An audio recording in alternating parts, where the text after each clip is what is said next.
Welcome to the FIDIC Contract Management channel. In this video, we will explain how to make and resolve a claim in a Yellow Book design and build contract.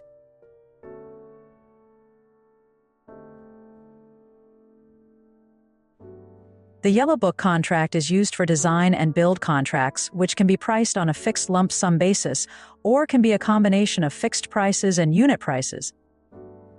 In this session, we are going to talk about Clause 20, which applies for claims made by the employer as well as claims made by the contractor. For any claim, it is very important that the claim is notified as soon as possible within the applicable time frame, and with as much details as possible. This will enable a proper review by the other party in order to provide an initial response in a timely manner. Both parties shall comply with the claim provisions because unresolved claims can lead to more delays, disputes, and possible arbitration. Every contract should have administration requirements, which include the forms to be used, reports to be made, and work flowcharts, which explain the process steps to take. The claiming party shall prepare a notice of claim which describes the claim event, reason for the claim, and the estimated effect on the schedule and contract price.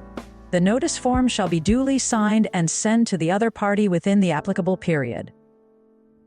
The receiving party shall review the claim notice and prepare an initial response.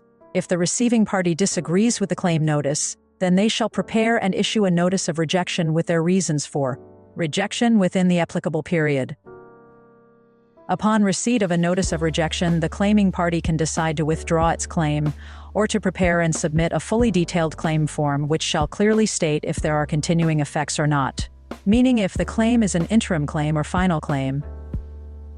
The engineer shall review the fully detailed claim and send a notice of rejection in case late submission or other reasons.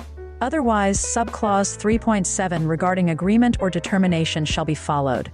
For interim claims with continuing effects, subclause 20.2.6 shall be followed. If the contractor receives a notice of rejection for its fully detailed claim, then it can decide to withdraw its claim or submit an updated fully detailed claim including its detailed explanation why its claim is valid.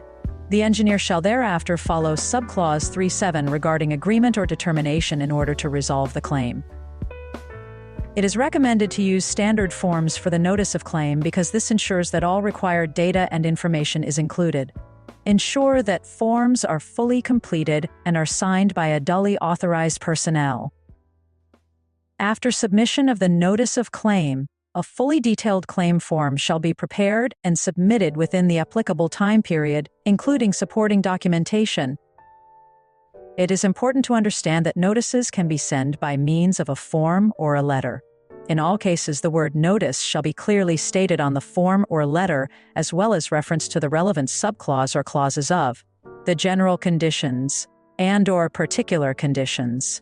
Furthermore, notices shall be signed by duly authorized personnel, which have been given delegated authority in accordance with the contract. The administration requirements shall specify what the reporting requirements and frequency of reporting are. Normally, a claims register is prepared, which shall clearly show the status of the claim resolution process. The report can be submitted in various formats or can be generated by the applicable contract management system.